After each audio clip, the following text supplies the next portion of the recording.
Ok, alors là, on va vous montrer un aspect du Haito que vous connaissez pas forcément. En fait, c'est le Haito équestre.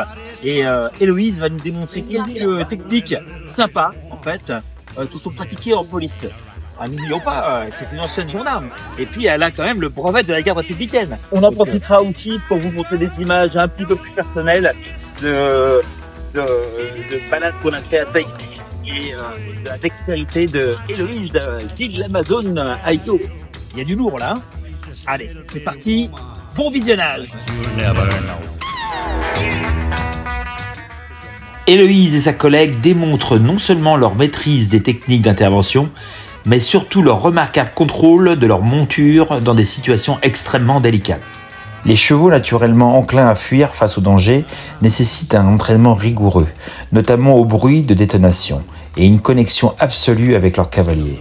Nous voyons ici comment cette symbiose permet l'exécution précise des techniques de décerclement, de dispersion et d'intervention coordonnée avec l'unité cynophile.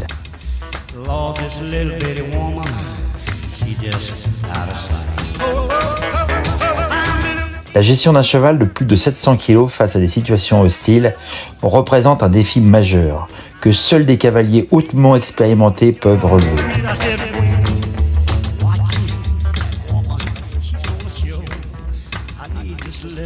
On observe comment Héloïse transporte avec une remarquable efficacité ses compétences d'Haito à l'équitation opérationnelle. Sa maîtrise du Haito se révèle particulièrement précieuse dans le maniement du bâton à cheval. En effet, l'Haito requiert précision, force maîtrisée et timing parfait. Des qualités qu'Héloïse a su adapter à l'intervention montée. Cette double expertise alliant sa pratique d'Haito à l'équitation opérationnelle lui permet d'exécuter des mouvements de défense et d'intervention avec une fluidité remarquable, tout en maintenant un contrôle parfait de sa monture dans des situations de haute intensité.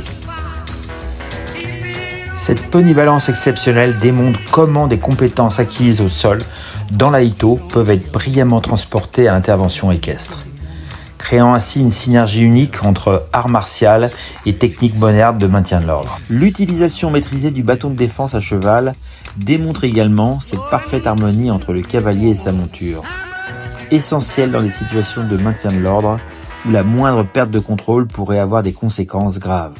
Cette séquence illustre parfaitement la synergie entre les unités spécialisées lors d'une intervention.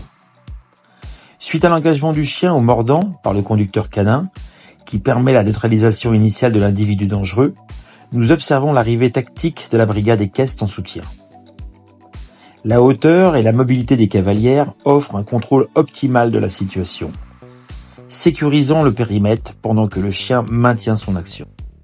Une fois l'individu maîtrisé, les cavalières démontrent leur expertise dans la phase délicate d'évacuation, manœuvrant leur monture avec précision tout en assurant la sécurité de l'interpellé. Cette coordination complexe entre unités cynophiles et équestres témoigne d'un entraînement rigoureux et d'une parfaite maîtrise des procédures d'intervention. La suite de notre vidéo nous transporte aux Marquises, en Polynésie française, où nous découvrons Héloïse sous un autre jour, loin des missions du maintien de l'ordre.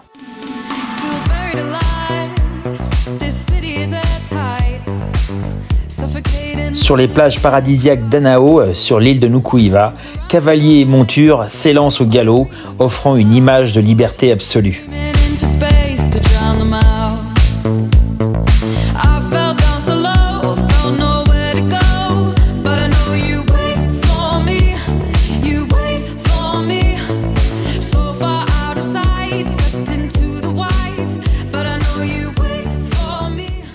Guidons nos chevaux jusque dans les eaux cristallines du Pacifique. L'aventure se poursuit avec une expérience unique, la nage à cheval, où les cavaliers et leurs montures s'aventurent dans l'océan. Sur les rivages des Marquises, seul archipel de Polynésie française où vivent encore des chevaux sauvages, nous découvrons une approche unique du lien entre l'homme et le cheval. Ces montures, débourrées et dressées directement dans l'océan Pacifique, développent une confiance extraordinaire dans cet élément qui fait partie intégrante de leur apprentissage.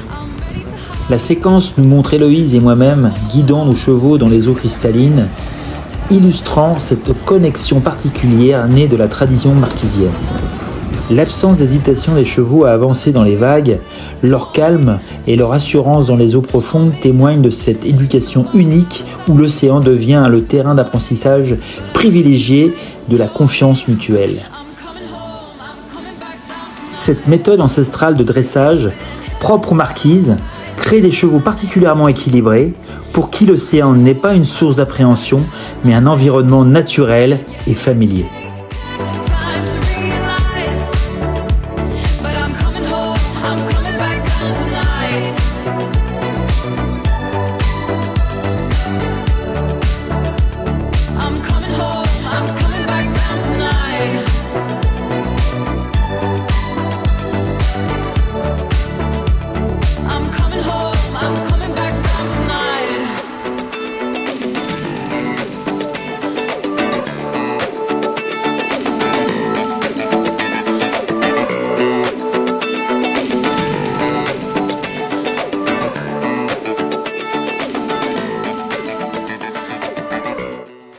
J'espère que cette parenthèse équestre vous a plu. Pour ceux qui ne l'ont pas encore fait, pensez à vous abonner à notre chaîne Aito Pro.